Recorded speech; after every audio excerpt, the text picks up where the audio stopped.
আপনি যদি ইউটিউবে বিভিন্ন কেরিয়ার চ্যানেলগুলোর ভিডিওগুলোর দিকে তাকান, তাদের মোটামুটি এখন একটাই ফোকাস, যে ভাই এআইয়ের যুগে ডিগ্রিগুলো কিন্তু পুরো ফালতু হয়ে যাচ্ছে। ওই যা যেখানে কম্পিউটার সায়েন্সের ব্যাচেলার ডিগ্রি বলুন, এবার মেকানিক্যাল ইঞ্জিনিয়ারিংয়ের ব্যাচেলার বলুন, ফিজিক্সের ব্যাচেলার বলুন, এই ডিগ্রিগুলো কিন্তু এআইয়ের যুগে বা যা media journalism, it doesn't make much more sense anymore, right? কারণ যে স্পেসিফিক নলেজের দরকার ছিল, যেমন ধরুন আমি খুব সিম্পল এক্সাম্পল দিচ্ছি, ধরুন আমাকে প্রচুর পেটেন্ট ফাইল করতে হয়।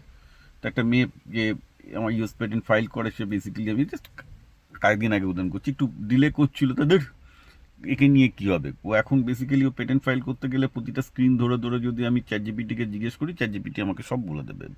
গুগলকে দিলেও গুগল সব বলে দেবে যে কোথায় কী স্টেপ তুমি নেবে, কী ফিল আপ করবে। স্পেসিফিক নলেজের ওপর বেসিক করে সেটা অ্যাকাউন্টিং হোক, এই হোক, দিয়ে প্রচুর একটা লোকজন করে খেত। It's not going to happen whether it's an accounting. এবং আগের বার আমি তো অ্যাকাউন্টিংয়ে হয়েছি, আমার নিজের অ্যাকাউন্টিং ট্যাক্স প্রবলেম আমি দেখেছি, আমার কোনো অ্যাকাউন্ট্যান্টে গেছে গিয়ে সলভ হলো না, তারপর চ্যাট জিপিটিকে সব ডিটেলস দিয়ে দেবো, আমাকে সলভ করে দিল, যেটা ভাবে তুমি সলভ করো, আমি দেখলাম একদম ঠিক করেছে। তারপর একই কেস আমার ইন্ডিয়াতে 3-4 জন হলো যারা ট্যাক্সের বেশ বড়, 40-50 লাখ টাকায় গিয়েছিল, তারা আমাকে পাচ্ছি না এত টাকার ট্যাক্সের। আমি ধর শোন, চ্যাট জিপিটির কাছ থেকে হেল্প নে, স্ক্রিনশট নে, পুরো প্রবলেমটা বল, হয়ে যাবে। তারা বলে এই তারপর হবে, হ্যাঁ। তারা এত চেটে ছিল, তারা নিজেরাই করে বললো, আরে তাই তো, দারুণ হচ্ছে, তাই তো। তো ব্যাপারটা কি দাঁড়াচ্ছে যে বেসিক্যালি এই যে একটা স্পেসিফিক অ্যাকাউন্টিংয়ে একটা স্পেসিফিক নলেজের দরকার ছিল, ট্যাক্স ফাইলিংয়ে স্পেসিফিক নলেজের দরকার ছিল, বিভিন্ন ক্ষেত্রে কোম্পানি ফরমেশন করার জন্য, প্যাটেন্ট ফাইল করার জন্য বিভিন্ন কাজে স্পেসিফিক নলেজ দরকার ছিল, সবই কিন্তু আজকে এআই করে দিচ্ছে। তো মানুষ অনেকটা এআই এজেন্ট কাজে লাগিয়ে কাজগুলো করতে পারছে। যার জন্য আমি আজকে বললাম যে আমার এআই বাজেটটা আমাকে $500 মাসে রাখতে হয়, কারণ বিভিন্ন টুলগুলো আমাকে করতে হচ্ছে। অ্যান্ড ইনফ্যাক্ট এরা, মানে আপনি আমাকে বলুন অ্যাকাউন্টিংয়ে বলুন, মার্কেটিং সেলসের কাজ বলুন, ছোটো ছোটো একটা ছোটো এন্টারপ্রেনারের যা যা দরকার সব কাজই করে দেয়। So I really don't need to worry much, right? তো এবার প্রশ্ন হচ্ছে যে এই যখন একটা অবস্থা দাঁড়াচ্ছে, খুব ক্লিয়ারলি আমরা এটাও দেখলাম যে এবছর অলরেডি 126,000 লে অফ হয়ে গেছে, বাই দ্য ওয়ে, এবং তার মধ্যে প্রায় 70,000 ইন্ডিয়ান এফেক্টেড। ইউএসএতে more than 50% affected are Indians, okay, যেহেতু সিলিকন ভ্যালিতে সবচেয়ে বেশি লে অফ হয়েছে। সো ন্যাচারালি ডিগ্রি আদৌ, মানে অবভিয়াসলি ডিগ্রির অস্তিত্ব নিয়ে একটা তো সমস্যা ছিলই, আগেই চাকরি পাচ্ছিল না। AI was the last nail in the hammer, okay, last nail পুরোপুরি। কিন্তু প্রশ্ন হচ্ছে যে অল্টারনেটিভ কি, তাহলে বাচ্চাগুলো কী নিয়ে পড়বে, কী করবে। আমি আবার বলছি যে উল্টো দিকটাও দেখতে হবে। এখন আমাকে বলে যে আমি নেগেটিভ কথাবার্তা বলছি, আমি কিন্তু একদম নেগেটিভ না, আমি বরং সবচেয়ে বেশি পজিটিভ কথা বলছি, কারণ আমি উল্টো দিকটাও দেখছি যে এআই কাজে লাগিয়ে প্রচুর লোকজন ভালো বিজনেস করছে এবং দে are making lot of money.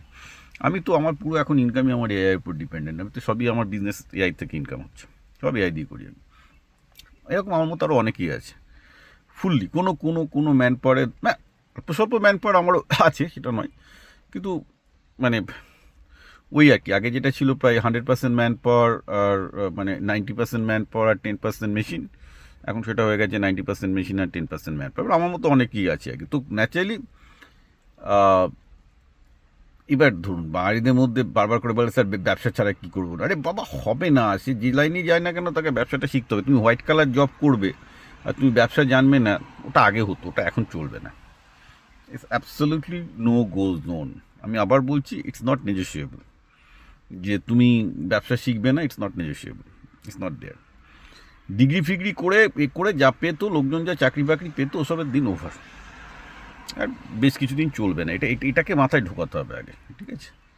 অতএব you really need to learn business from childhood. যারা, আমি আবার বলছি, তারাই এগোবে, যারা আইটি যেই জন্য পড়ছে, নিটের জন্য পড়ছে, আর নিটের জন্য যারা পড়ছে ডাক্তারি করবে, ডাক্তারি profession is still because of the regulation. এই নয় যে ডাক্তারি প্রফেশনও সেফ থাকবে, ডাক্তারি কালকে যদি লাইসেন্সিং তুলে দেয়, ডাক্তারি প্রফেশনের অবস্থা খারাপ হয়ে যাবে। কিন্তু যেহেতু ডাক্তারি প্রফেশন লাইসেন্সিং ব্যাপারটা আছে, এবং উকিলের প্রফেশনও যেহেতু লাইসেন্সিং ব্যাপারটা আছে, এগুলো টিকে থাকবে। কিন্তু বাকি সব ইঞ্জিনিয়ারিং প্রফেশনে তো অত লাইসেন্সিং আছে, কিন্তু অত স্ট্রিক্টলি ফলোড হয় না, রাইট? অন্যান্য জবের ক্ষেত্রে কোনো লাইসেন্সিং স্ট্রিক্টলি ফলোড হয় না, সুতরাং no way you are not going to survive.